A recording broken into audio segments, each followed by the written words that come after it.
So you have arrived to Mother Earth in all your glory and perfection. And you arrive from where? Where did you arrive from?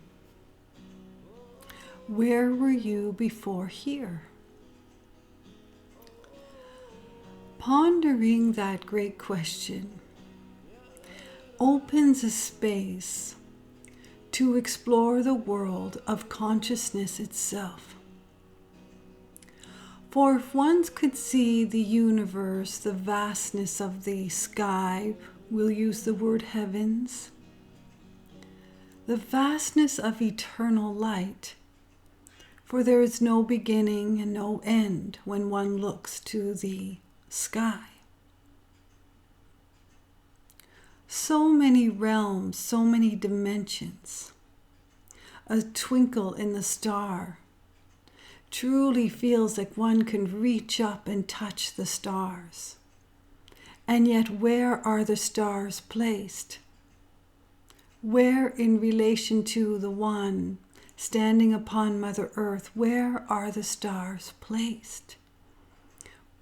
How do they sit? How do they hang among the beauty and the brilliance of the eternal sky?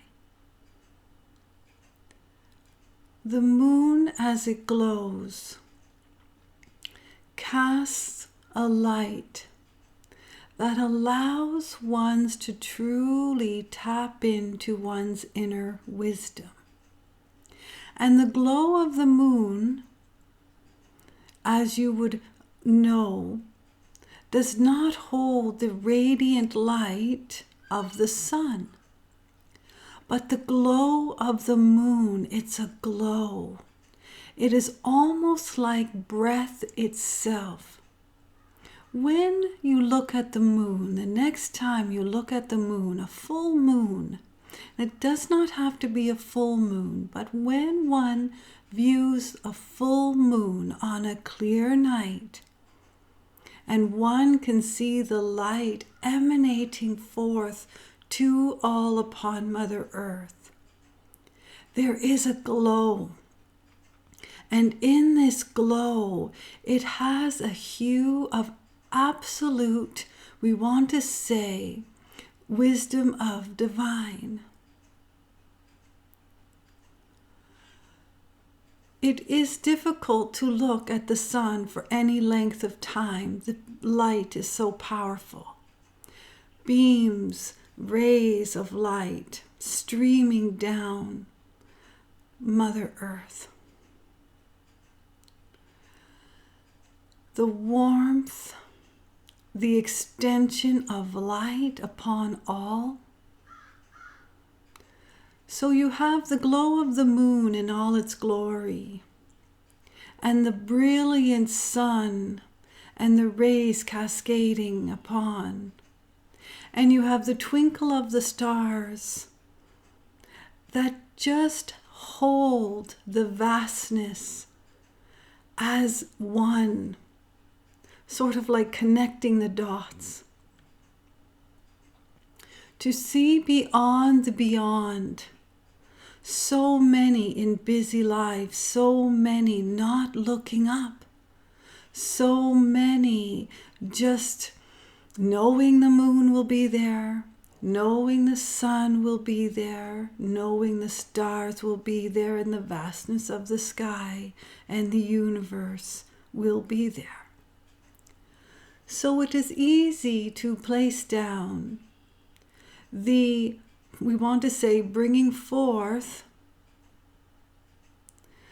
the connection to the universe, vastness, the moon, the sun, the stars, Mother Earth itself.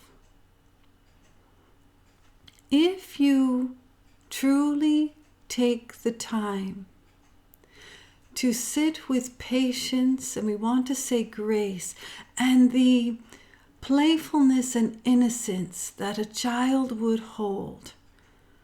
Children, as rambunctious as they are, as playful as they are, they find within themselves to be so patient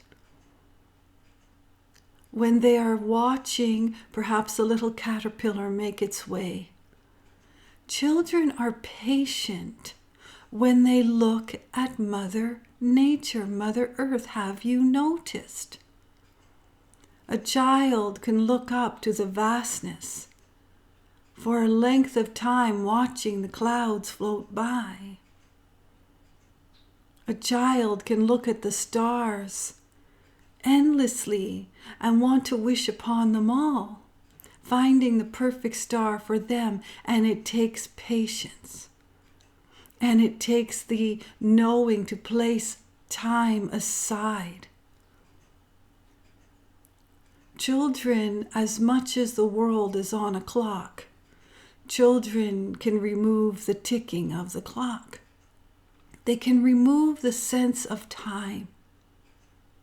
And higher consciousness allows one to remove the sense of time.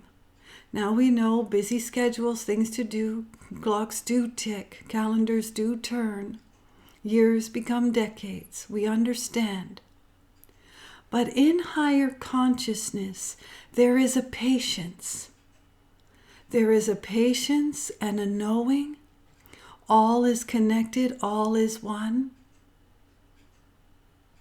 The sun does not choose who to shine upon.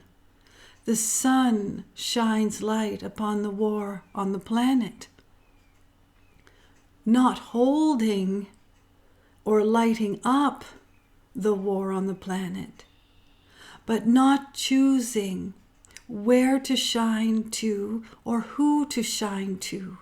It would feel absurd that ones will say, well, the sun won't shine for you ever, only shining for me. It would be absurd that the moon would only glow for a certain few on the planet. Each soul has the connection to, whether one, we want to say, wants it or not. For many would say, well, what would be the point of that? So I'm connected to the sun, so what? Well, if it was not for the sun, there would be no life upon Mother Earth. So, perhaps a gentle awakening to know that the light that is shining forth to you, for you, is a vibrational match to the light you hold within. And so many feel that there is no light within.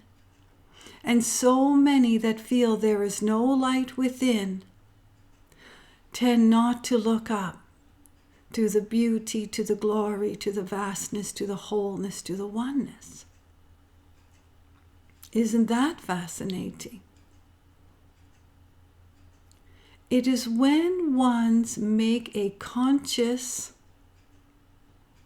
decision, a choice, to take the time to look up, to ponder.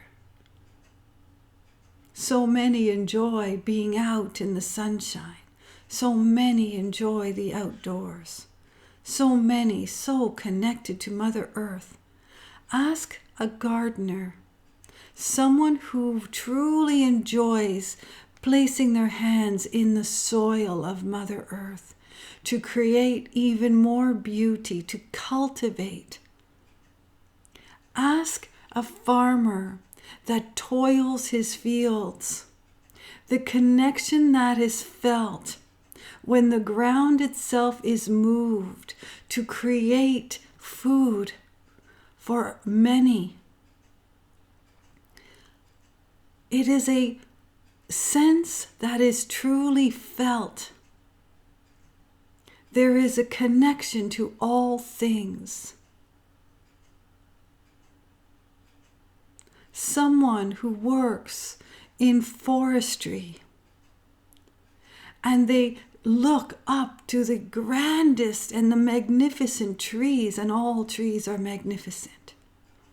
But when one is in the forest with the tallest of trees, trees that are truly, we want to say, ancient in time, there is a connection where one just falls in love with the energy.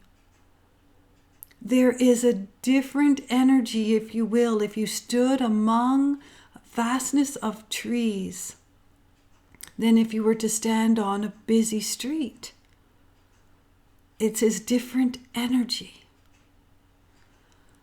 When ones seek nature, and so many do not have the opportunity because of where they live, especially in big cities, concrete surrounds them.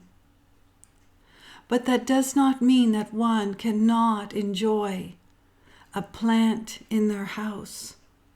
It does not mean that ones cannot plant flowers or stop to smell the flowers that are perhaps planted on the sidewalk in decoration, lining the streets with Mother Nature in the concrete, in the busyness, the hustle and the bustle.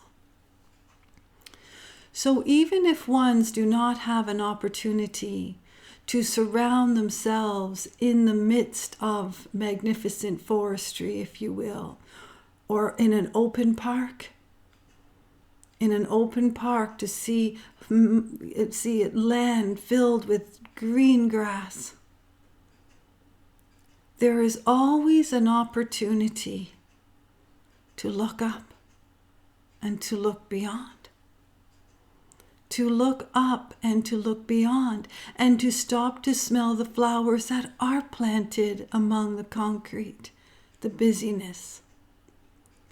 Have you ever come across a beautiful little plant growing out of, we'll say, a crack in the concrete?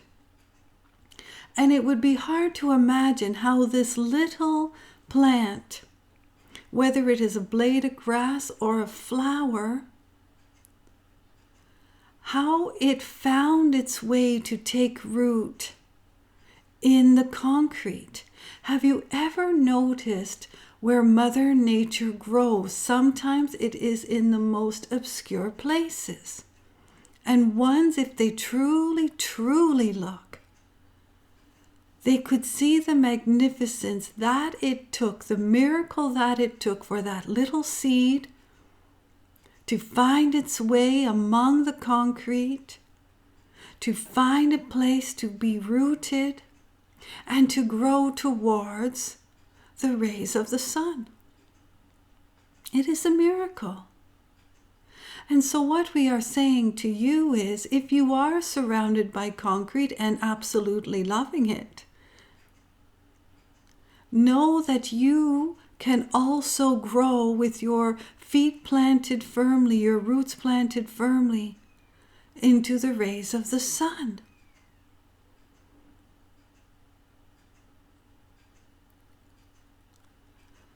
Ones do not have to sit endless hours receiving and offering connection to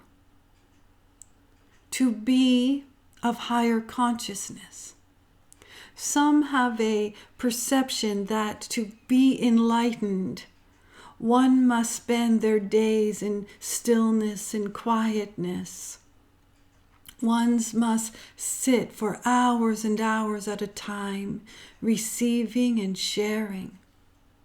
And it is true that ones that have, we want to say, removed themselves from society, a busy society, hustle and bustle, and the clocks tick, but they don't turn quite as on the same level, if you will, the same pace.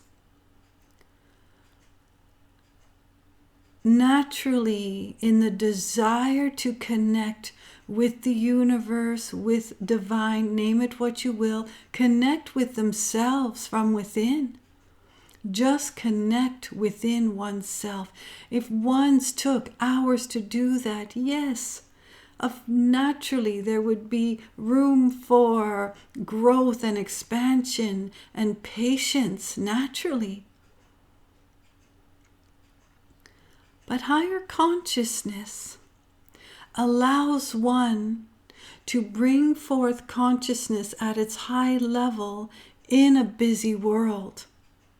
In a busy world, among busy days. But one must take some time to look up,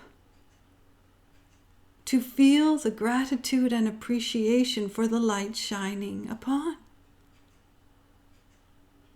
All things so easily taken for granted. For the sun rises each morning. The moon glows each night.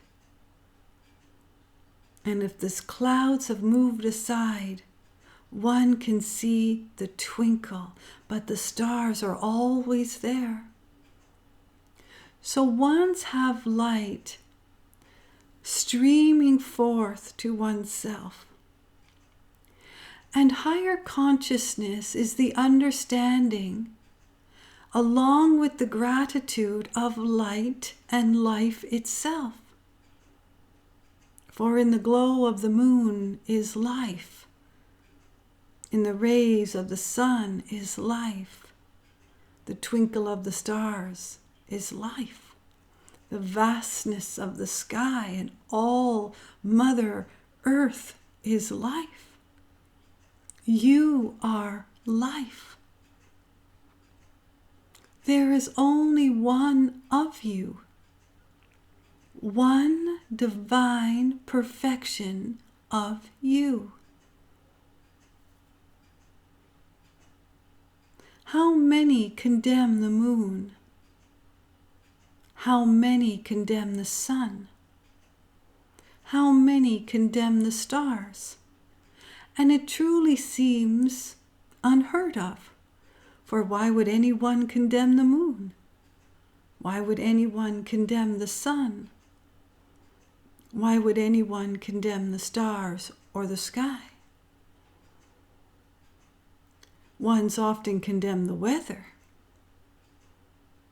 But when one understands the sun is life, why would anyone condemn?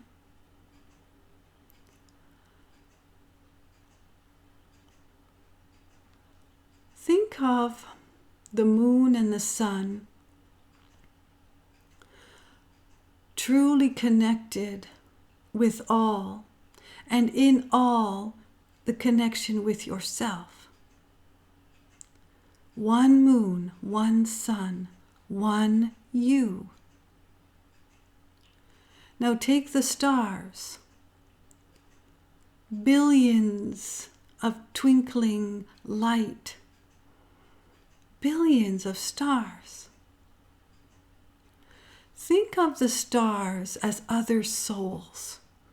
All the people that walk upon Mother Earth, think of them all as stars. All individual, but life. The moon and the stars go hand in hand. And the sun and the moon go hand in hand. And the sun and the stars go hand in hand. So it would be natural for you to understand that you go hand in hand with all eternity, all eternal light. When did the sun start shining? When did the moon start glowing? When did the stars start to twinkle? Eternal light. And when did you arrive in eternal light? No beginning, no end. Transitioning into physical form, transitioning to non-physical, transitioning into physical form, transitioning into non-physical. You are divine eternal light in the oneness of all divine eternal light. So when you see the magnificence of all light, you truly then can understand that your own light is part of the stars, the moon, and the sun. With that understanding, higher consciousness has truly begun to flourish and expand.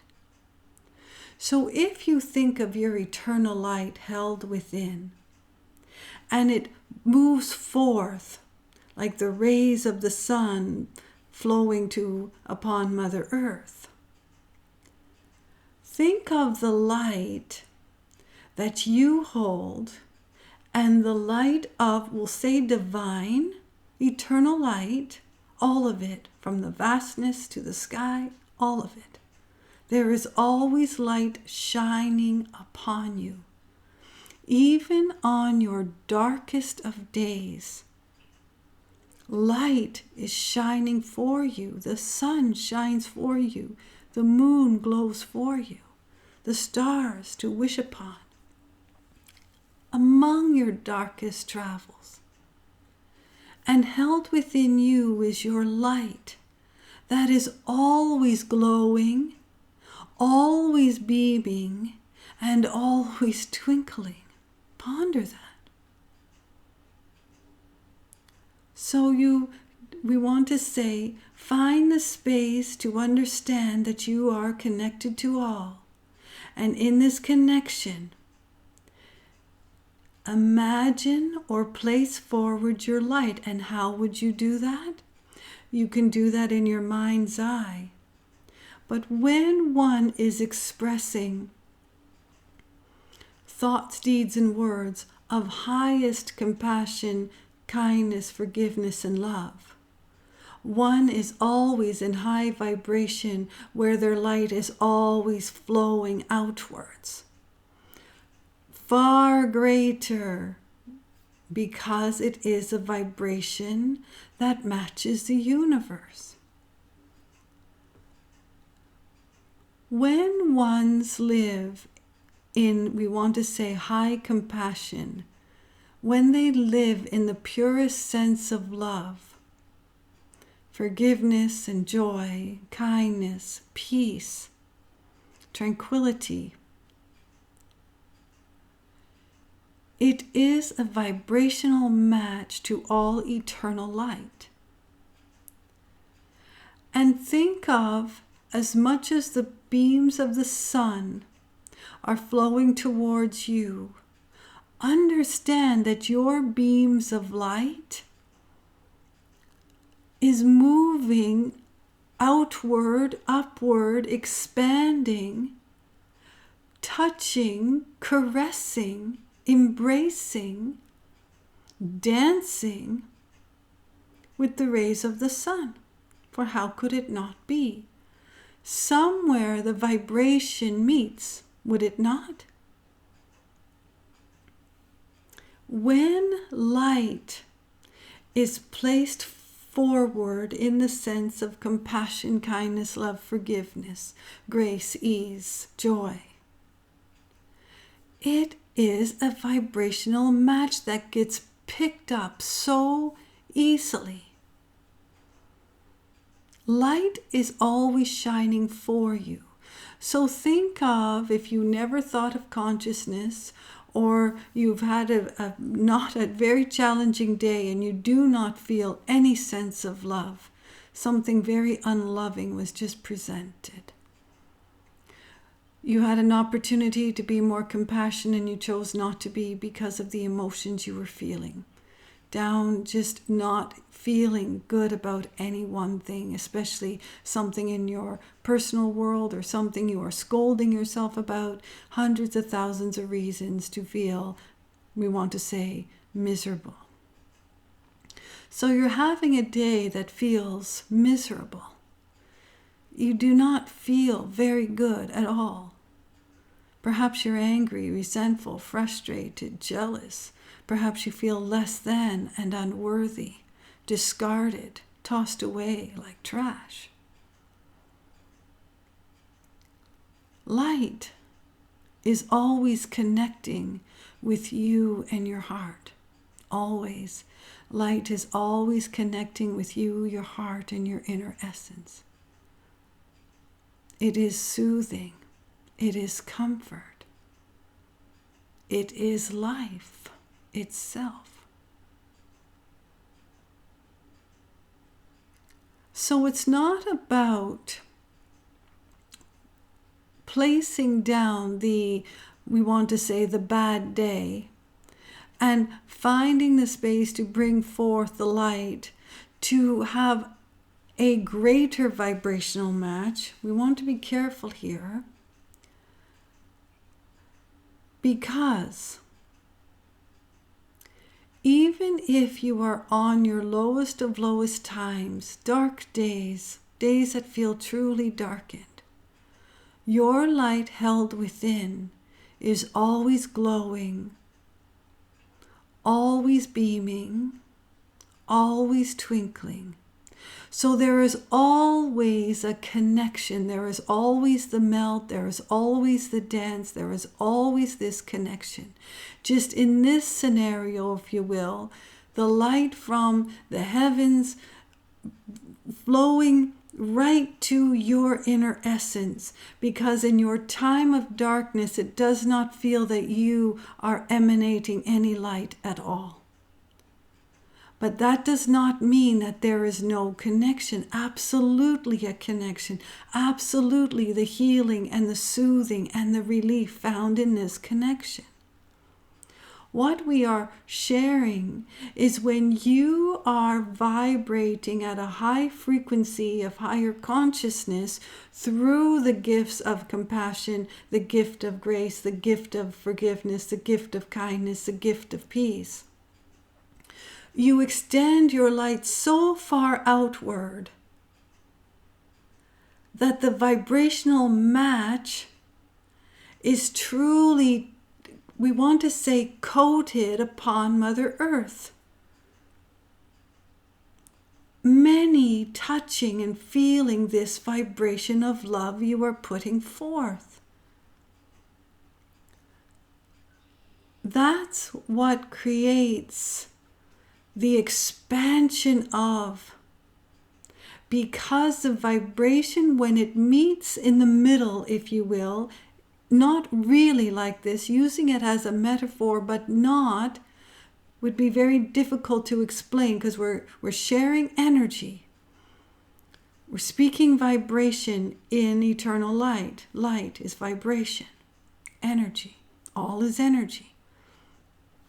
So if you are placing forth your greatest sense of eternal energy, your personal energy we have spoken about, you are moving that energy outward like a ripple in the pond, and it is connecting to the energy of the universe, allowing a space to encompass a wide place in the vastness.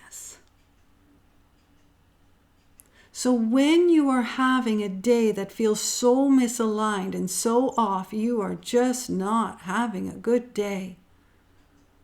The connection is always there. Always. You are not forgotten. You are not dismissed. It is not something that, oh, if I can't raise my energy level, I'm just going to crumple up here.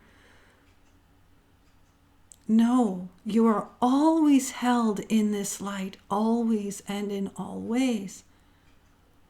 The glow of the moon is always holding you and sharing wisdom. We are not kidding. But one has to be mindful to understand of the connection, whether one is having a rather enlightened day or a day that feels dark and upset, troubled and tiresome.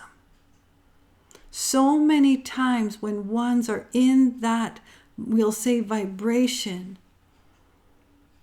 they feel so alone, and it is not the truth of it. Not the truth of it. There is always the grandest creation of oneness, because you are part and piece of the whole. You are part of the star and the sun and the moon and the vastness of the sky. You are the trees and the flowers and all Mother Earth. You are the water. You are the sand. You are the concrete. Really, really, really good. There is great love for you.